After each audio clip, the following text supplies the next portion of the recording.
anti-troll farm. Napakaganda po ng mungkahi po ninyo, Senator Raffy. Meron pong hindi nasagot kanina. Opo, maganda po yung tanong ni Senator Marcoleta. Wala po ba kayo talagang kinikilingan sa politika sa atin pong fact checkers? Una po kayo, opo. Ah, Ma'am Ellen.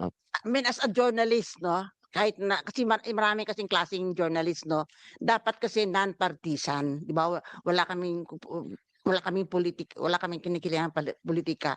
Ang pwede mo sigurong masabing bias kami sa katotohanan tsaka sa facts yun ng ano. So, kung saan kami dalhin ng ng impormasyon, doon ang punta namin. Gusto ko lang kasi tapusin yung criteria na ginagamit namin kasi sa dami-dami talaga ng kasinungalingan na lumalabas sa social media, hindi namin talaga pwede lahat hindi puwedeng iasa sa fact checkers ang laban sa disinformasyon, 'di ba? So dapat talaga bawat isa sa atin yung lahat-lahat natin gumawa ng ating paraan. So 'di ba nasabi ko na kanina na dapat yun statement of fact, yung hindi yun fiction, hindi yun opinion, yung ang dapat namin ifa-fact check. Ang pangalawa is yun nga yung relevance, 'di ba? Dapat may ang pangatlo is that timing, 'di ba? Yung tawag dito, yung hindi history ang aming ipa-fact check na nangyari pa nung panahon pa ni Magellan, 'di ba? Ganon. So yung dapat timely, 'di ba? Ang isa pa is that Halimbawa po ngayon, dapat Ma'am Ellen, narinig niyo na po kay Senator Marcoleta yung mga bagay na ikinakabahala niya. Yun po ba mabibigyan po ng panahon sa inyo para ma-fact check niyo po yun, yun? oo naman. Opo, Oo. yun. Marcoleta, ano po ang masasabi ninyo? Bibigyan daw po nila ng panahon yung 4 na Sabi ito pa, issue sa inyo. ito pa kasi, isa pa kasi Salamat. kailangan yung nasabi namin feasibility, dapat titingnan namin kung kaya namin 'yan ma ma-debunk, ano ba yung debunk sa Tagalog? Mapawalang saysay niyo po. Ano po yan? At least, no, Opo. at least within 24 hours kasi ang purpose kasi ng fact checking is to stop the spread of falsehood, para mahinto yung pagkalat. Kasi kung marami namang pwede naman kasi mag-investigative journalism ka na pwede kang abutin ng 1 buwan, 'di ba gano'n? Pero sa fact checking kasi kailangan ang purpose mo kasi doon para mahinto yung pagkalat kasi sa Yun nga po ang gusto po Kasi ni Senator yung Marcoleta. virality kasi Opo. importante yan kasi yung in just in a few seconds nagba-viral yan, eh. So ang importante ma-stop mo. So kung hindi namin yan yung kung feeling namin kailangan pa maraming mas marami pa kaming kailangan para ma-debunk yun, gano'n. Ipapasa namin yun sa team na pwede siguro mag-investigative journalism, gano'n. So yun ang mga Opo. criteria. Katulad po ngayon, ma'am, nasabi na po sa inyo ng harapan na sinasabi niya fake news yun. Puwede po ba niyong i-debunk Titingnan yan? namin kung mag-fall doon sa criteria. Tapos ito pa, hindi kami nagti-take down, 'di ba? Nasabi ka din ni Gemma, kami ay nagka-classify false, fake, misleading, mga ganon. So isasubmit namin 'yan sa Facebook. Facebook ang nagti-take action. Hindi kami Medyo pagka nagdi-delete, ganyan po hindi kami katagal kasi nagti-take down. medyo matagal yan, ma'am. Mr. Tagal. Chair, Ano naman, Sige po, Senator Marcoleta. minsan dun sa 24 hours. dun sa 4 na fake news na aking inilahad ngayong umaga, yung dalawa po ay hindi ko na pwedeng pasalamatan ng Vera Files kasi kami po na-take down na namin nang hindi sila nakatulong. Pero kailangan pong malaman po ninyong lahat na bago po namin nagawa yon, ini-email po namin kasi yung Vera Files at saka yung Rappler, pero yung Rappler binibigay rin sa Vera Files. Pero napakabagal po talaga yung action. Kaya doon sa unang dalawang sinabi kong fake news, kami na po talaga nakipag-coordinate at successfully nagawa namin. Ito pong pangatlo, partially, ay pasasalamatan natin ang Bureau of Files kasi po kahit papaano, ang ginawa po nila, dinemote po nila. Pero hindi entirely po nakatulong yun kasi pag dinemote po yun, ang ibig sabihin nun, meron pa rin pong makakakita, ngunit kokonti na lang. So hindi talaga buong-buo na aalisin nila. Yung po yung tinatanong ko sa inyo, Madam, ba't kinakailangang i-demote ninyo? Alam ninyong completely fake po ito eh. Talaga pong hindi kayo ang nagte-take down, alam namin yon. Ngunit kapag kayo nakipag-coordinate sa Meta sa Singapore, sila pong magte-take down. Kagaya po ng ginawa namin sa unang instances. Yun po yung aming gustong sabihin sa inyo. Bakit kami nagawa namin? Samantalang kayo ang may direkta pong may communication. Bakit kailangan po natin pagtalunan pa ito? Kasi siguro si Gemma. Miss Gemma Mendoza. I-clarify lang po natin. We don't communicate with, it would be impossible for us to communicate with Meta for every piece of thing that we rate. So we don't do that. Ang ginagawa lang po namin, ang interaction namin is through the platform they have, which is the platform that is made available to fact checkers. Yung action po nung yung action ng pag-demote, that is done by Meta when a rating is when a rating has been submitted. And that is that is their algorithm already that works on it. Now, yung question po about so like halimbawa po yung kanina nabanggit na yung isang content was manipulated. Definitely po if that was submitted to us, then we would have looked at it. So isa po yun sa mga tinitingnan namin talaga. Ngayon, hindi po talaga lahat nagagawa kasi kaunti lang po talaga kami. At hindi naman po yun lahat matitingnan ng mga fact check. Mr. Chair, ako po naniniwalang hindi po nyo kaya lahat tingnan. Pero yung mga bagay na nire-repair po namin sa inyo through email, dapat tingnan naman po ninyo. Hindi namin gagawin yun ng ganun-ganun lang. Kaya namin kinakasangkapan kayo at gusto namin tulungan nyo kami dahil mali nga po itong ginagawa nila. So, we are not asking you to look at every fake news in the entire universe. Ang sinasabi namin, pag kami nakipag-communicate sa inyo through email, pansinin nyo naman kami. Pero itong naunang ang ginawa namin, ang tagal-tagal, kaya nga po kami na po ang gumawa ng paraan. Ayoko na pong ulit-ulitin ito. Itong pangatlo, kaya sabi ko po sa inyo ma'am, partially, nagpapasalamat kami dahil dinemote ninyo kahit papano. Pero ang gusto namin talaga, mawala na. Tama po, yun po yung gusto namin. Wala nang pong debate ron. I-explain ko. Nakikipag-debate ka pa sa akin, ma'am. Pinapasalamatan na nga kita kahit partially. Hindi ako O kaya nga, pakinggan Ma'am mo muna Ellen. ako. Makinig ka muna. SP, opo. Pero i-explain ko sa iyo. Hindi pa nga ako tapos eh. Sandali lang po, Senator, sandali lang po. May sinasabi po si SP. Sige, baka konektado naman kasi sa sinasabi ni Senator Marcoleta to. So if you don't mind, Mr. Chairman, at Senator Dante does not mind, yun yung negative side na pinag-uusapan natin sa mga fact-checking ninyo. Dapat pina-fact-check nyo rin naman yung positive. Hindi po ba? Like for example, may isang senador nagyayabang 300 daw ang pinasa niyang batas. Hindi naman totoo. Hindi nyo sina-fact-check yun? Yung mga ganon. I'm just giving an example. Di ba dapat ipa-fact-check nyo rin yung hindi totoo? Yung bola. Di ba? Hindi pwedeng yung puro negative lang ang chinecheck. Check nyo rin yung bola. For example, ito si ganito raw, naku, nanalo siya ng award, ganito, gold medal sa ganito. Hindi naman. Di ba? Dapat meron ding fact-checking yun. Anyway, nabanggit ko yun. Yun yung negative side. Yun yung positive naman. Na mali. Na fake news pero nasa positive. May binibuild up na tao o binibuild up na sarili niya. Di ba? Anong pinakasagot na nakikita ko po dito? At ito'y talagang dapat once and for all, diinan na. Para tingin ko madaling masolve na fake news nila. One account, one person. Yun ang solusyon eh. One account, one person dapat. So sino ang dapat dito? Facebook, Meta, Instagram, TikTok, lahat dapat. Pag hindi naka-register, isang tao lang dapat naka-register. Account mo lang yun. Ikaw yun. Tignan mo, pagka yung mga gumalabas ng mga fake news na yan, kung isang account lang sila at tunay silang tao, ano, at hindi sila, meron silang another account na ganito, itong mga account nilang paninira. Pag hindi ganon, hindi magiging ganon katapang manira ng kapwa eh. Pagka one account, one person, kilala siya, nag-register siya. So saan magkakatalo to? Hindi sa atin eh.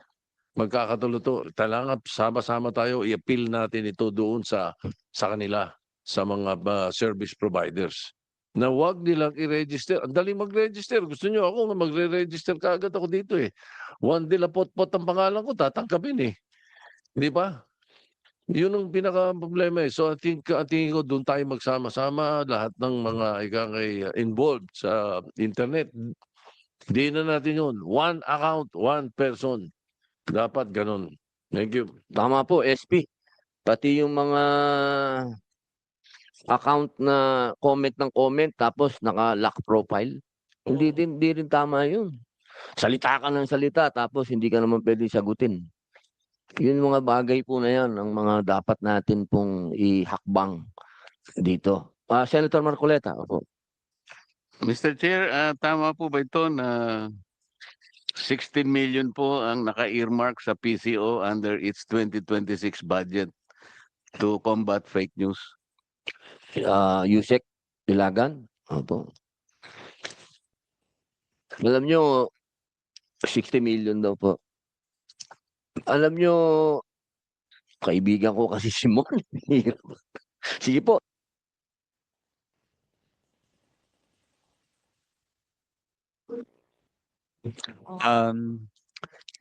Sorry, sir. I'm just checking lang the data, Senator. We're just fact checking the data, but there's no specific Kasi about the po, fake news. kaya po tinatanong ito dahil kung hindi po nyo mate-take down ng mga fake news na nire-report namin, nandito po ang ating Senate President. Baka tanggalin po niya yan. Ilagay na lang po natin sa makakatanggal po ng mga fake news sa madaling panahon. Hindi po yung nagtatagal.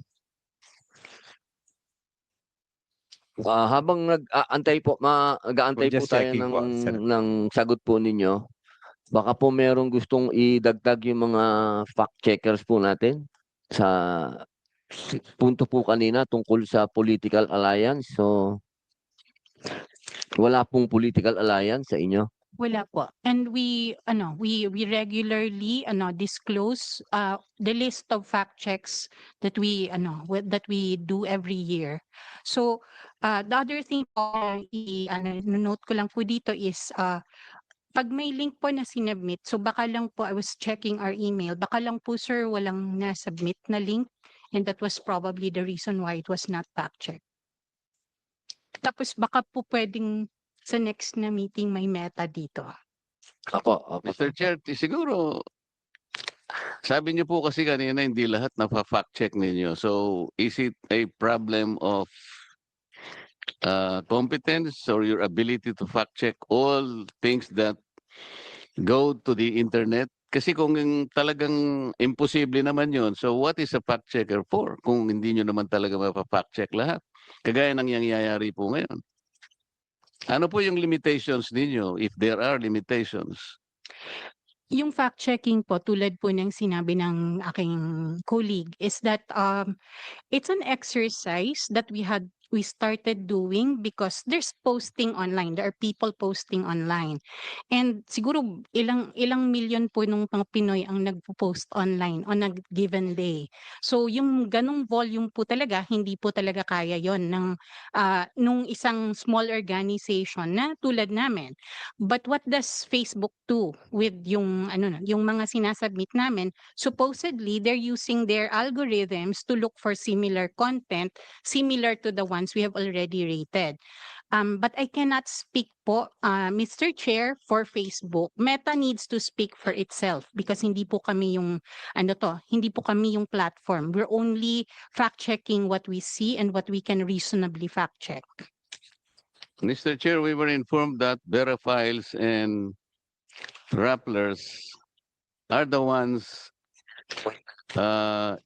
employed by Meta to be the fact checkers. That is true, Mr. Chair. So We you have an admitted- arrangement. You admitted the obligation for Meta to fact We check. do not have, Mr. Chair, the obligation to fact check all content on Facebook. That is impossible. And we don't even Kaya nga see all tinatanong ko po content. sa inyo, what is your limitation kung meron? Kasi sabi niyo, you are a fact checker. Mm-mm. So, kung hindi nyo lahat mapa-fact check, ano po yung limitations para malaman namin? The limitation is volume, as I mentioned po, Mr. Chair. And that's the reason po why, as my colleague was pointing out, So Lahat po we talaga. probably fall on the limited area of your fact-checking responsibility. Kagaya nito, 4 lang po yung sinasabi ko, pero hindi pa na fact-check on time. And it needed us to do it all alone by ourselves para lang po maproteksyonan kami. Mr. Chair, when I just checked my inbox and I was looking for the link to those posts. I don't see links to those posts when I checked my inbox. It's possible na hindi po namin siya nakita. So, if the good senator would send us the links to those posts, we will have a look at them. As we do when we receive emails concerning these things to fact check. So Mr. Chair, it is the problem of Meta itself. Kasi kami po, nag-email kami sa Meta. And I think Meta simply endorses to you as fact checkers. Kung hindi dumating po sa inyo, talagang may problema po tayo, Mr. Chair. Pinaka-problema talaga ang Meta. We can show you the emails that we have sent to Meta because of this. Kasi importante sa atin na wag ma-mislead ang ating mga kababayan. Napakarami po talaga nilang nilalabas. Mr. Chair, that's why we post all the fact checks of Rappler. They have a message at the bottom. May message po sa bottom where we tell people where to send us links for fact checking para kung sakaling hindi po namin nakita sa dashboard na binibigay ng Meta, ay may opportunity pa kaming makita beyond that. So yun po yung ginagawa namin. The fact checkers are limited in the sense that they cannot totally fact check anything that goes into the internet. We are in this situation at present. So magtatagal po bago natin ma-address lahat ang problema na may kinalaman sa fake news. Sa ngayon, wala po tayong magagawa. Is that the state of affairs now? With respect, Mr. Chair, this is why we are here in the hearing today. Our suggestion, in fact, and one particular action point po kasi na kailangan mangyari. Kasi before po, there used to be more access to data in the platforms. Sa ngayon po, over the past years, that access has been reduced. So we have difficulty seeing like actually searching for content already that is similar to things we see. We have already fact checked. So isa po sa mga sinasuggest nga namin yung transparency, the platforms need to be compelled to share data that will make it possible for third parties, hindi lang po yung mga fact checkers, but also other third parties to audit what is being amplified within these platforms. We don't see everything. So, Mr. Chair, while we are talking, what happens now with the fourth fake news? Naunahan po si Senate President. Ang sabi po nitong pang-apat na fake news, Yarina Marcoleta na bigla sa mabigat na hatol sa kanya, tanggal na sa Senado. Hindi pa po alam ng Senate President ito eh. Siguro What are we going to do with this fourth fake news? hihingin na po Harap po kayo natin. lahat. If the senator will Sandali na send po. the link, Hihingin na po natin ang statement po ng ating SP para maisulat nyo na po. Totoo po bang wala na sa Senado? Hindi po, buhay na buhay. Narito, kasama po namin. Yan po, galing na po sa bibig ng ating Senate President. Sana po sa lahat po ng may social media, sana po mapakalat na po na hindi po totoo yan at isang fake news yan. Opo.